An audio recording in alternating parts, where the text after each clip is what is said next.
Hello, and welcome to episode 12 of the Mindful Wealth Podcast. We have with us today Mack Lackey, who is an entrepreneur who has sold and scaled 6 companies. And at the moment, he is working with an initiative of his called Active DNA, in which he helps other entrepreneurs move through the same process. So, hi, Mack. Thanks for being on the show with us today. Thanks for having me. So I wonder if by way of introduction, you can just kind of tell us a little bit about how you came to do what you do. Sure. So I think of my life in kind of 2 big pieces. There was kind of the early part of my life, which was all about soccer. That was kind of my passion growing up, playing. All my sort of goals, dreams, aspirations were soccer related. And I played through college, achieved a lot of my goals, played professionally after. And then all of a sudden, when it was obvious that path was going to come to an end, I didn't really have much of a plan. And I had a psychology degree, so I wasn't really thinking about, what I was going to do with that degree. And long story short, I ended up joining a startup in the marketing department. Really just was about the only thing I was qualified to do at the time. And this was 1994. And within days of working with this company, I kind of fell in love with the energy of a startup. Every day you show up and you do something different. You're learning so fast, you're challenged. And I met an engineer in that company that he and I hit it off very quickly and decided, probably with some naive thinking, but certainly some ambition, that we should leave and start our own company together. And as good fortune would have it, we started effectively an internet company in early 1995, shortly after Netscape launched the commercial web browser. So we were very, very early in what people now call Web 1.0. And so I just started my startup journey at that point. And at that time, there was definitely no grand plan other than we wanted to be working for ourselves. We were super excited about the internet space that was emerging. And about 3 years after founding that company, which was a garage startup in every sense of the word, it was a little struggling business. We had sudden interest and ended up selling the company in an 8-figure exit. I'm in my mid-20s, I guess, at that point. And it was such a amazing, eye-opening experience about what's possible with entrepreneurialism and these kind of early stage companies, that I was like, this is my life. And so from that point, I spent the next, I guess it's been 26 years now that I've been effectively a startup entrepreneur.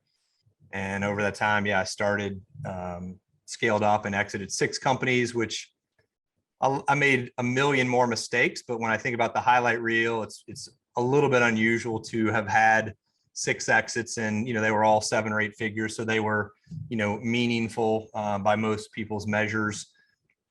And so that's kind of the super fast version of Mack's journey. So I want to actually go way back to the beginning of that journey, because I think in the beginning we actually had very similar paths. I grew up thinking soccer was going to be my thing as well. Beautiful. So I'm very curious, where did you play before college? Like, where did you go to ODP? Where did you go to, where did you play in regionals? Because I wonder if we ran into each other. Yeah, so I am born and raised in Charlotte, North Carolina.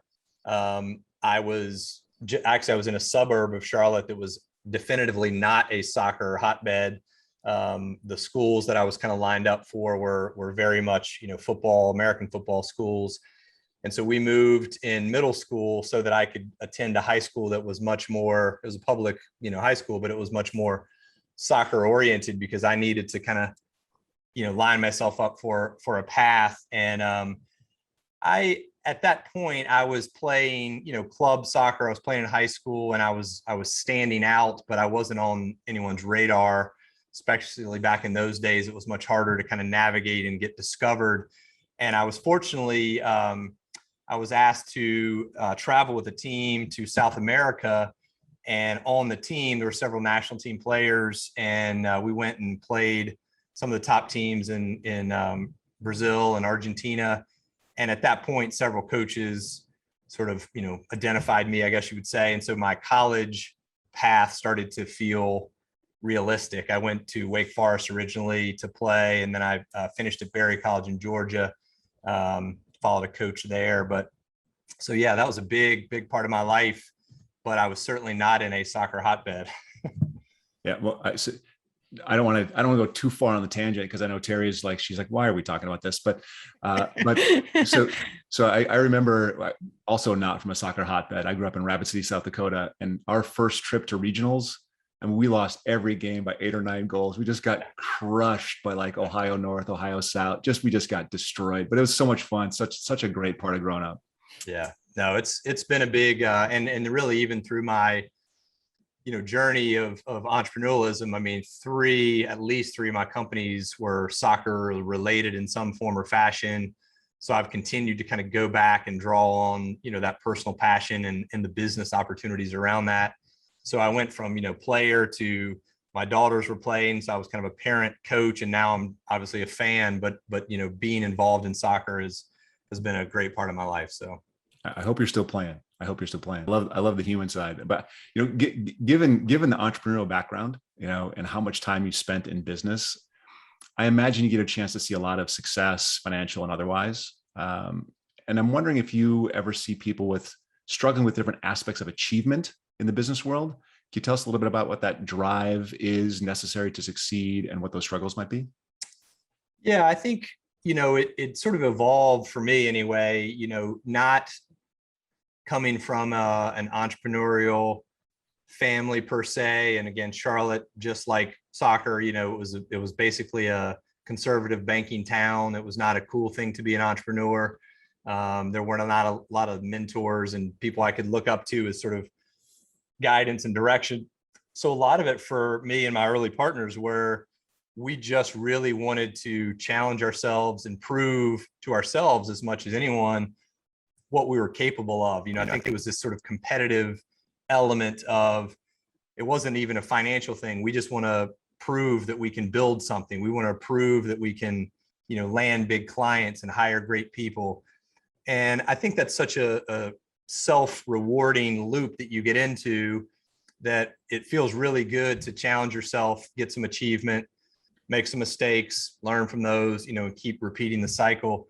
And then, again, fortunately for me in the whole scheme of things, we had a relatively early strong signal that we were in fact onto something. We had a life-changing exit early in life that said, okay, well, if you really work hard, you are motivated and you try to do the right things, there can be a reward on the backside of that that's very much worth pursuing. But the other big thing for me, which has impacted a lot of my life, is, there was a very distinct point in time that I can, pinpoint the month specifically, July of 2000. I actually literally had just sold my second company, and my daughter was supposed to be born in August of 2000. And I basically went into a depression thinking about, I wanted to be this, awesome dad. I have great parents, but my father was working so hard. He was a third shift engineer. He didn't go to college. He was working so hard that he couldn't be there for dinners and soccer matches because he was always working. And I was like, man, I really want to be there for everything for my daughter. I want to coach her team and carve the pumpkins and her classes. And I just had this vision. And then I thought, but, I'm working 80 hours a week and sleeping on the floor in my office. Like, how is that going to work? And very long story short, I just made a decision in July of 2000 that I was not going to accept the trade-off that everyone around me was telling me, like, you can choose. You can either be that kind of dad or you can be an entrepreneur that scales companies. You just can't do both. Something's got to give. And I just said, I'm not going to accept that. And the cool part about it for me was, so she was born in August of 2000. And in August of, I guess it was 2019, I dropped her off for her freshman year of college. And I can look back and say, I never missed those donuts for dads, but I also scaled up and exited 4 more companies during that duration, so I know what's possible. And it's a big part of what motivates me now, is like, I made that decision, which really drove me to figure it out. How do I scale it? And I'm home for dinner at 5. And so that's a big part of my early motivation and the people around me. Well, that makes me want to ask the question, what's your secret sauce? Because I think that like for me, I had like a very, like a similar kind of a moment when like I was working hard and I just, I had my son and then it kind of made me think, well, is money really, is this all about money? And is it all about ambition and giving everything to your job? And then, what do you do with the other things? So what's the secret sauce for you? Like, how were you able to do what you did professionally and then at the same time be able to balance your family life? Yeah, it's a key question. And I think, everybody has the benefit of hindsight. It's a lot easier for me to see looking back than, when I made the decision, I really didn't know how that was going to work. I was just committed to like, I'm not going to accept that trade-off. Like it's going to be both. But what's really been a real key part of that has been the things that I was doing to prioritize family, which would feel like to most people, okay, you're sacrificing something in business because you're prioritizing your family higher, actually ended up being the things that made my businesses grow bigger and better. So for example, I mean, people literally used to think I was crazy. I mean, we'd be sitting in the middle of a meeting with 10 people in a conference room and I would be speaking and, my little alarm would sort of go off that it's, 10 minutes till 5. And I would stand up and walk out of the meeting. And the first couple of times I did it, everybody was like, what's he doing? Where's he going? And it was like, I'm going home to have dinner with my daughter. I may come back later, but I'm leaving. But what happens is after a few times, people realize, okay, Mack's going to leave. Business has to go on.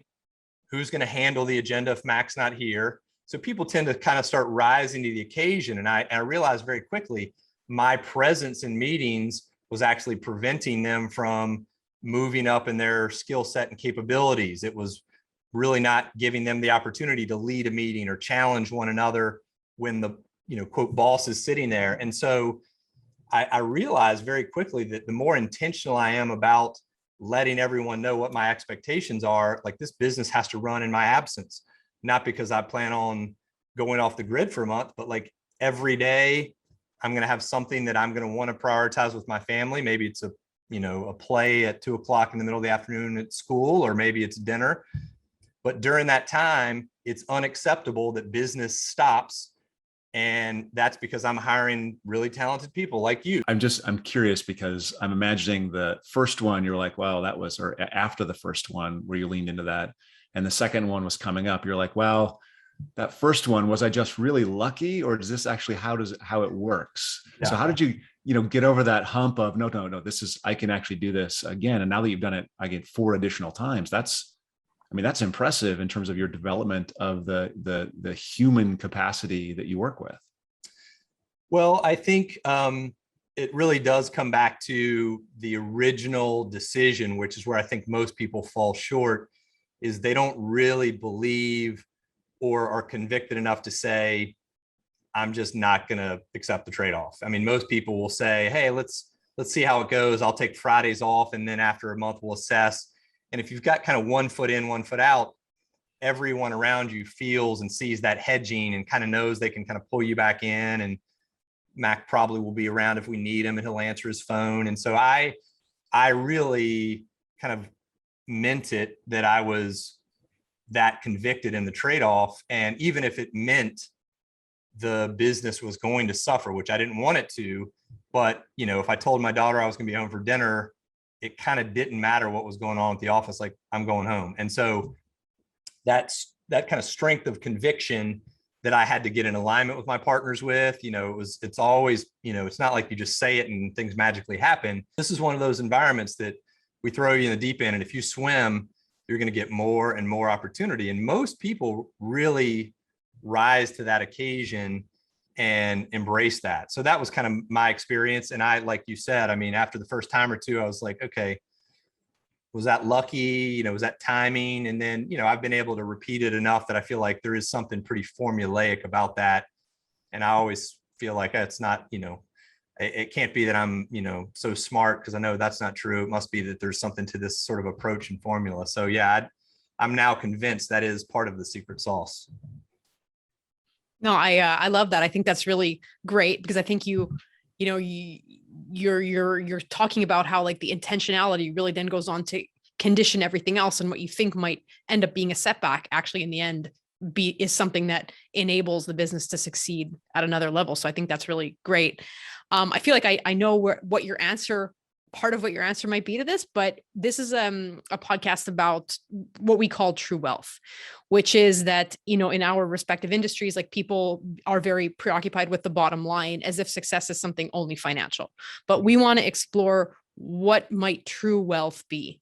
And what do you think your answer to that might be? Where does it derive from? Is there any single lever that you can sort of pull on that's going to catapult you further than another one? I think the best illustration for me, I need to draw a chart on this one day, although I wouldn't probably want to share all the details. But what's funny to me is if you look across, you know, the last 20 years at least, I live my life with such an extreme focus on, you know, family and travel and experience that it would be really easy for someone on the outside to look at it and say, well, yeah, I mean, sure, that's easy for Mack to do because he made a ton of money, and he's just, you know, he doesn't have to work.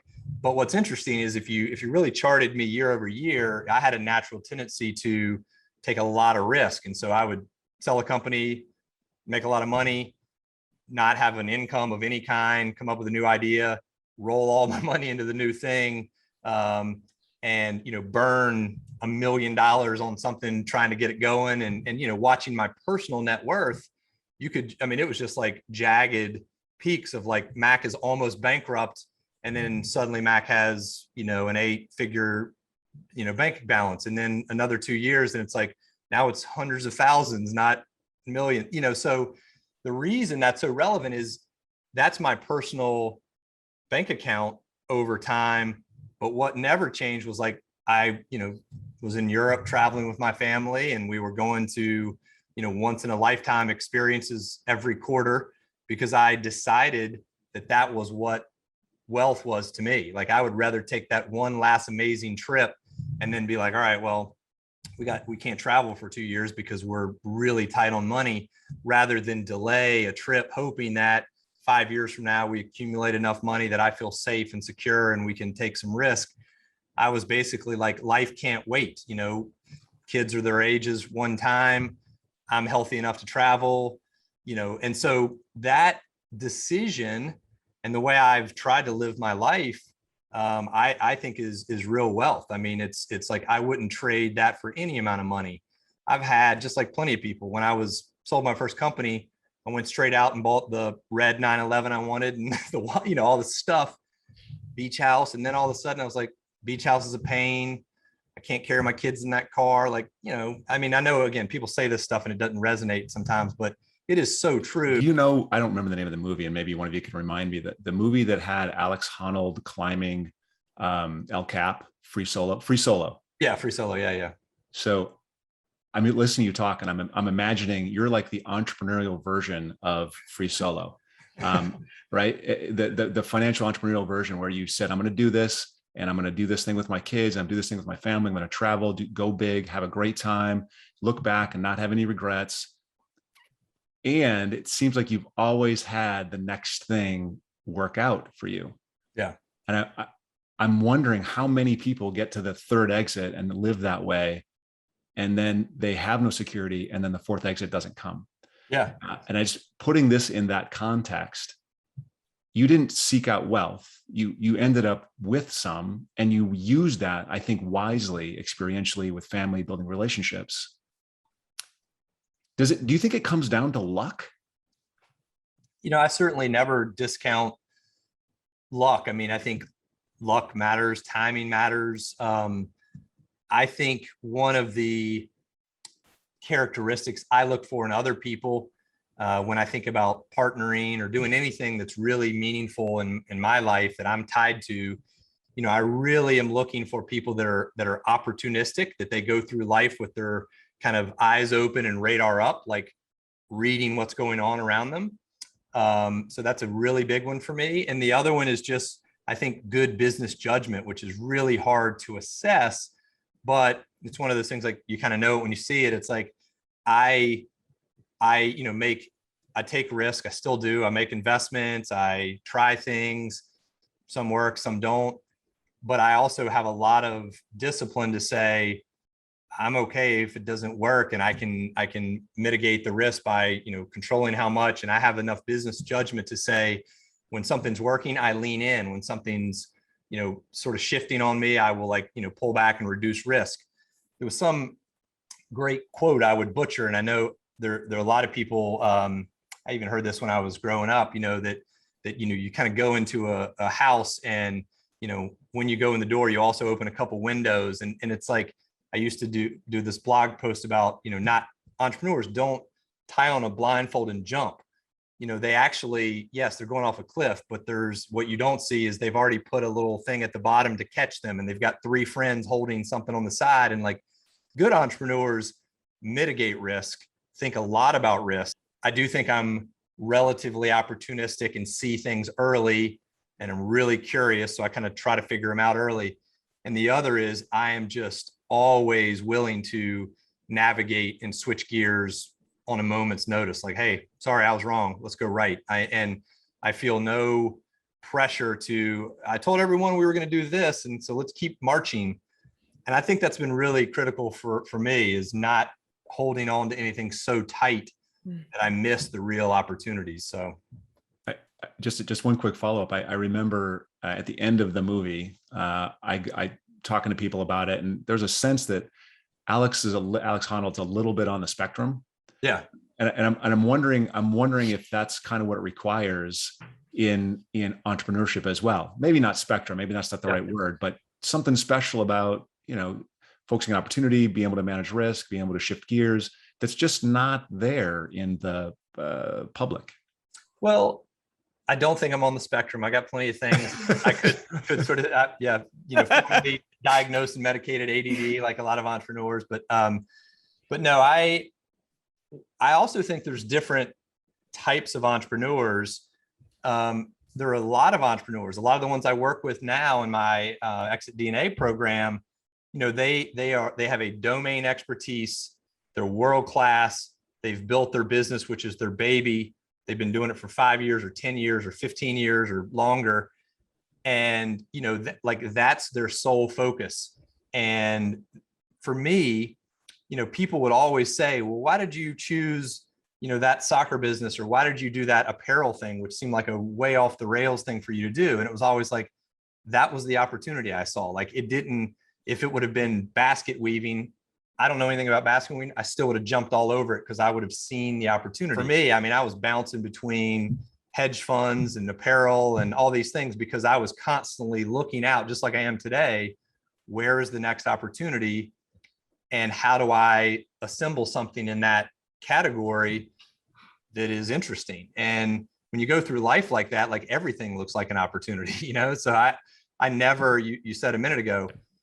Yeah. And I wonder, a couple of episodes previous, like when we talked about these, personality profiles, like there are, like, let's say risk tolerance is like on a personality graph, or like neurosis or lack of neurosis is on a personality graph. And like a lot of those things will then sort of dictate how you position yourself. And so it sounds like you have like a specific profile of like a develop and sell kind of a person, as opposed to a farmer who's going to, farm a specific plot for 15 years and that rainbow.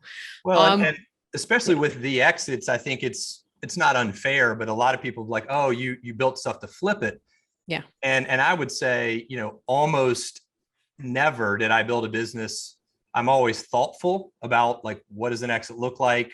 It's what I teach in Exit DNA. I help people do this kind of stuff. But every one of my companies that I started, I would have, run for another 5 years or raised more money or, done something different. But when the opportunity appeared to, like, okay, there's an investor or there's a potential buyer, or I see a shift in the market that I feel like I need to do something different, I was not stuck on hanging on to it. And that's happened to me a number of times where, I had a term sheet in my hand in March of 2000 for a $15 million venture capital investment for a business 2 weeks before NASDAQ crashed, .com bubble burst. And thank goodness that we didn't get hung up. We kind of tore up the term sheet and said, we're going to rethink this. We sold the company for about $15 million a couple months later and split the money. But if we would have taken the term sheet and been stuck on that mindset, we would have had to build the business 10 times larger to get the same outcome that we got right away. And I see a lot of entrepreneurs, especially with raising money, feeling like that's a step in the process. You get the term sheet, you raise the money, then a couple of years later you sell. And I'm always like, maybe I raise money, maybe I sell now, maybe I do a joint venture. Like I'm just very open. And the result has ended up being, more often than not, that an exit made sense, or I needed to exit, or the offer was too good to turn down. But I'm just sort of open to that. And I always tell people I work with, what you want is you want the option to exit, and you want people to want to pay you a premium for your business, and you decide if and when you sell. Like, you don't want to be forced to sell, you want the option. And so a lot of it, although it ended up mean exiting 6 times, each one of those could have had a different outcome. If we would have sort of said, oh, it's better to just run it as a lifestyle business for another decade, I probably would have done it. So. Okay, cool. So I want to like change tacks a little bit. One of the questions that also comes up a lot on the podcast is that, so wealth is having kind of a bad moment. And I think there are social reasons for that in terms of, widening income gaps between different segments of society. And so, one of the questions Jonathan and I ask ourselves a lot is the pursuit of wealth something that's kind of inherently selfish, in the sense that we're looking to build our own pile bigger and bigger? Or what do you think? Do you think it's possible to have it be like a social and a personal win-win? Is there a way to pursue wealth in a way that makes everyone's life better? Yeah, I think so. I mean, I'm like anyone, I'm opinionated and I'm looking through my own lens of the world, but the best proxy for me, and when I think about this kind of stuff, is, my mentor many years ago was serving on a nonprofit board, and he asked me if I would consider, joining him on this board. And I went into the first meeting and I listened to this nonprofit group talk. And I, walked out of the meeting. I said, absolutely not. And he was like, really? Why? Like, you always, you try to be helpful. You want to help people. I said, yeah, that's just not the context. Like, I can't help people in a nonprofit with a ton of bureaucracy.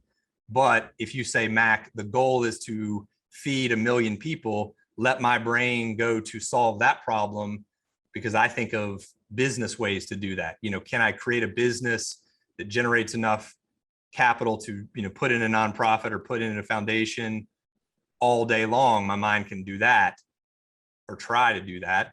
But in a nonprofit setting, I can't make that work. Like, it feels broken to me. And so I sort of look at it that way and say, well, in the way my mind is wired, I look at everything through that kind of, I don't know if it's capitalism, but like, I know how business works. I understand it. I'm more comfortable operating with that context. So if I'm trying to solve a social problem, that's where my mind goes. And I've often seen, there's a company right now that just gives me like such joy. The 2 founders and leaders of this very successful venture-backed company separately started working with me as unpaid interns, and they just navigated really, really quickly through our, businesses at various times. And they ended up, going off and starting a company and raising money and hiring a bunch of people. And, they'll sell it at some point, and all that capital will get recycled into other startups and, philanthropic things. But what's so cool about it is that's basically, to me, that's social enterprise. These are people that were not in a position when I first met them to start a company or to raise capital or to build anything at scale. But because the way we try to model our companies and give people a ton of opportunities, I didn't care if they were interns or not. They were smart, talented, so I moved them quick. And that sped up their journey to, ended up starting their first business. So I do think wealth is, in my mind, is it important? Is it something I think about? Yes, but I don't personally, like, I'm not pursuing, add another zero. Like, that's not important to me or interesting to me. I feel like it's, am I doing things that matter to me and to people around me? And am I enjoying them? And does that create enough resources that I can hire great people and I can do good things. That's how I tend to look at sort of the more social and philanthropic side, is like I'm doing that through enterprise. So you work a lot with founders and look, the exit DNA, and I'm sure you've done some angel investing. I've done some angel investing. I'm curious, oftentimes a founder will present in two different ways, and I'm going to see if this resonates. Some founders are like, they've got a problem, they're going to solve this problem, they're just so into this problem, and there's an issue and I can figure this out, I'm wicked smart, I can build a team, it's so exciting. And then some founders go, oh, market share, scalable revenue opportunity. And the first one, I get really excited to talk to that founder. And the second one, I get repulsed. I'm like, this is gross. I understand, but venture capital looks for the second one a lot more than the first. I'm just kind of wondering, what do you see in the founders you work with? I like when founders are really, really trying to solve a problem that they see in the world, or they feel for themselves. Several of my companies have very much been that, where I saw something, I'm like, ooh, I want to fix that because I want it for myself. And if I want it, I bet other people want it. But I don't like when founders are detached from what does that mean, especially if you're bringing on investors. Like, investors are not philanthropists. It's not a donation, it is an investment. And so do you understand how to build a business on that problem you want to solve? Do you understand how to generate a return? And that's the expectation of an investor. So I like when there's a little bit of a balance, not that that's driving it, but they go, oh yeah, I get it. You're not investing $50,000 so that, you get a Christmas card every year. You actually want, 80,000 back in some time period. So I like a balance, but the one side is very much a turnoff for me. And I do see a lot of that. The other thing I see, which I bet you do as well, is a lot of times people come to me and they say, I incorporated, or I've got this kind of idea. And so, I'm going to raise money and then I'm going to leave my job and go do this thing. And I'm like, you got the order all wrong. Nobody wants to invest to give you a job so you can leave and like be safe. Everybody wants you to be successful. Take the risk, leave the job, prove it's working. Now investors can add fuel to what's working. I don't want to like burn my money in hopes that it works. And I think there's this narrative now where a lot of people think raising capital is literally like step 2 or 3 in the process. And I think that's just dangerous, and they haven't gotten to product market fit. They aren't generating any kind of real user interest.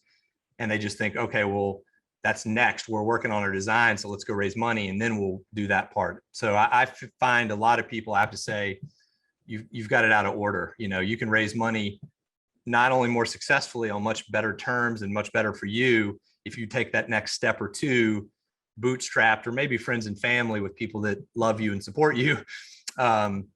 Then you go out to your angels and say, hey, it's working. Now we want to double it, triple it, scale it, whatever. You're nailing it right there. But in a global macro sense, there's just so much money out there right now that so many people are just taking whatever they can get right now. And I think that you end up seeing a lot of failed companies in the relatively near future because of it. Yeah. I had one business where many years ago, I was actually actively running a company. Some people came to me. It was a business that I had already had some success in. They asked me if I would co-found the company with them. And so I did. I was relatively passive because I was running another business. And they ended up raising a decent little friends and family round, but it was, 7 figures. And I watched the decisions that they made because they had the money. They bought like the Herman Miller furniture and they got, professionals to come in and wire the offices. And I'm like, my last 2 companies, we were sitting in like broken desks from Goodwill and they were worth, $10-20 million. And you just got started and you're already picking furniture nicer than what I've had. And that sort of bias of, capital is also negative for people. They raise a lot of money. And so they feel like, okay, this is just going to work. And like, let's throw money at it. And they never really get to that product market fit or something that's a strong signal that's when you pile the money in and say, it's working, let's reach a much larger audience. And a lot of people miss that, which leads to failure, to your point. Yeah. So I think those are really some great points. Like, I love that business about sort of I don't want to say philanthropy, but like having social impact by solving problems. I think that in like the kind of bad wealth moment we're having, I think like that kind of gets forgotten sometimes. So I don't know, Mac, is there anything you would like to add, or do you want to tell our audience where they can find you? Sure. Well, first of all, I think the stuff that you guys are doing and talking about is really important, because I do think the pendulum has swung way too far with kind of this hustle culture and really sacrifice everything and go, it's cool to be an entrepreneur and raise money and go build something. And I think people really should take the time to step back and assess, what is true wealth? What does success mean to them? And if you're really honest with yourself, a lot of times it isn't, that, oh, it's got to be 10 million or I have to own X percent. All those kind of things are not the right metrics. And so I love what you guys are doing. My focus at this point is primarily, after my last exit, I've been mentoring founders and entrepreneurs in a program called Exit DNA. And the whole idea of the program is I want to work with founders typically 2 to 3 years before they really think they might want to exit. They don't even necessarily know yet, because it's like the Einstein quote, compound interest is the eighth wonder of the world. I know there's a lot of little things I can help people understand and do now that if they start doing them, they're really easy, they're really low, friction, they're actionable, but they'll wake up in 2 years and those things will have compounded into a lot of exit value that they can monetize. But if they wait until like they need or want to exit, something happens and they're like, I need money, or my investors need out, and they're like, okay, I got to sell in the next 2 quarters, they might be able to exit, but only about 20% of companies that are even trying to exit get their deal done. And a really low percentage can look back and say, I maximized the exit. So I'm really passionate about helping people with this. So yeah, I have my personal site, which is macklackey.com. I blog and kind of talk about, just entrepreneurship and helping people, which is important to me. And then exitdna.com, which is just a little bit more detail around my program. It's not for everybody. I do it in small cohorts because I really want to kind of handpick and work with people that I think I can add a lot of value to and I would enjoy working with. But for the right founders, it's been really rewarding for me, and I'm getting great feedback. I think it's a little over 90% of our business is referral at this point. So it's mostly people that have come through, had a great experience and said, hey, you got to go through Mack's program. So that's how people can find me. I appreciate that. And yeah, if there's anything I can do for you guys, again, your message is really important. I think it's good that you're doing it. So I'm happy to support it in any way. Thanks very much, Mack. It's been great having you on. Thanks for having me.